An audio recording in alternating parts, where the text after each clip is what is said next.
I live in a part of Britain that has been neglected. What it really showed was we are a divided nation. It has to be about the future, you know. I had to vote Leave on the basis of democracy. I think that whole British community, I think that's gone, and I don't think it's coming back.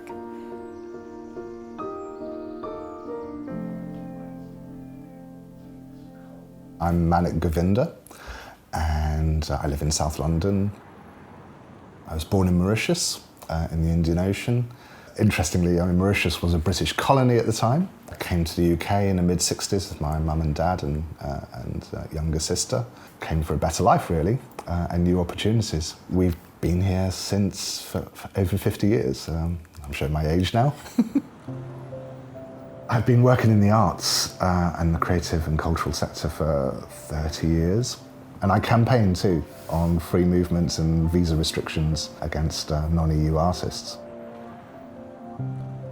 I suppose my decision to vote Leave really was compounded by what was going on the year before with Greece. It's, in a sense, just kind of revealed some sense of inequality going on within the European Union. So Greece really opened my eyes to what being part of some kind of supranational state could do to a sovereign nation. It's a wake-up call, I think.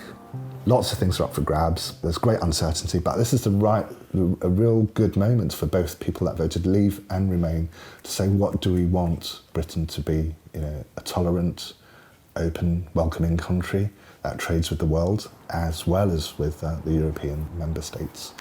So that's my utopian and optimistic outlook. My name's James Waller-Davis. I've worked most of my life in education, including teaching in Germany. I live here in Lincolnshire, just outside Boston, famous for the highest Leave vote in the UK. I don't think this is an area that had a lot of movement. You know, we're not on the way to anywhere here. We're a coastal community, we're a rural community. It's not an area that historically has had a lot of influx. In a 10-year period, a level of change that other urban areas in the UK have had, well, and you can argue 500 years, and here it all happened overnight. But there was an underlying issue that the level and the scale of migration in this area was not thought through. But you can't expect people to be sympathetic when people have not been sympathetic to their community.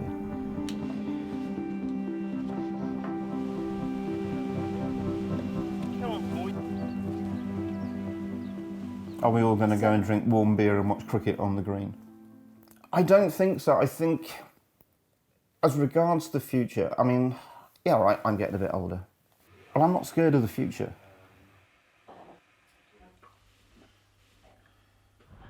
Given what the Brexit vote highlighted in terms of regional differences, woe betide another London-based political system that ignores the rest of the UK and takes it for granted.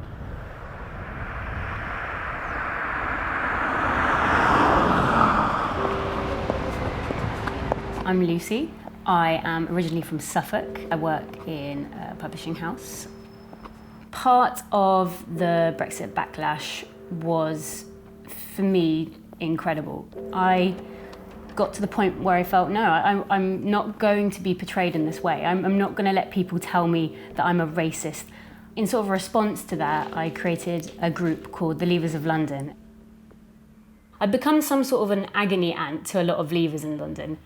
I don't live in London, but most of my friends live there, and Cambridge also, and all of them are Remainers. I feel very isolated. I'm a decent person, and I think a lot of Leavers are.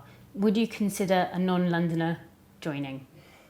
The fact that I'm from a rural place has definitely played a part in my vote. I've seen what a community can be like, something that London fundamentally lacks.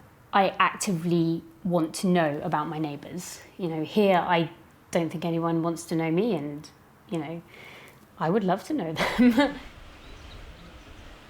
My name's Carol Demmer, and I live in the beautiful area of North Wales. Fairly recently retired, so now I am thoroughly enjoying playing golf. I also shoot and I fish, but the enjoyment that I get most is looking after my bees. What I've learned over the last few years that I've been a beekeeper was that they are the most amazing amazing organism for watching out for each other. And they all depend on each other.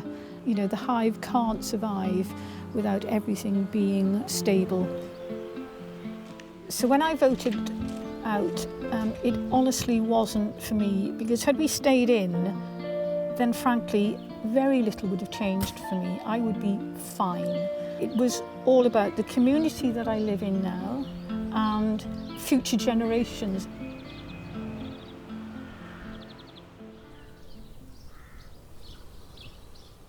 I'm Jim. I'm a family man. I have 3 children, kind of late teens, just going through their GCSEs and A-levels. I run a business in Switzerland and Poland. I voted to leave. The main reason for that was a kind of economic reset. I think business will prevail. Economics will prevail. Having a business in Switzerland, running a business in Switzerland, which is not in the EU, is an interesting and useful reference point for me. And business as usual, I didn't think was going to do it for the UK. And I saw Brexit as the only chance that we've had, I don't know, in the last 15 years. What I was hoping is that our Brexit decision would then lead us kind of into a Switzerland type situation.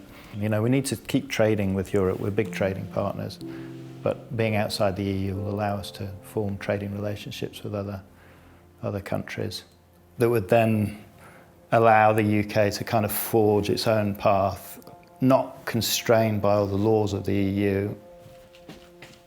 When it comes to the political classes, post-Brexit, I think, whilst I'm optimistic about the opportunity that we've given ourselves, I'm a bit pessimistic as to the how.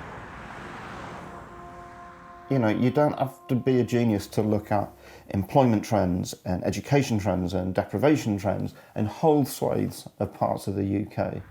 What happened to this country that we got so far without ever talking about them?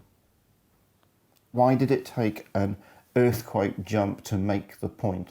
People's voices are finally being heard. I feel that that democracy is the most important political model that we have that allows for tolerance and difference, but then there is a majority that needs to be carried out, but it allows for public debate and engagement. And that's what I want to see more of.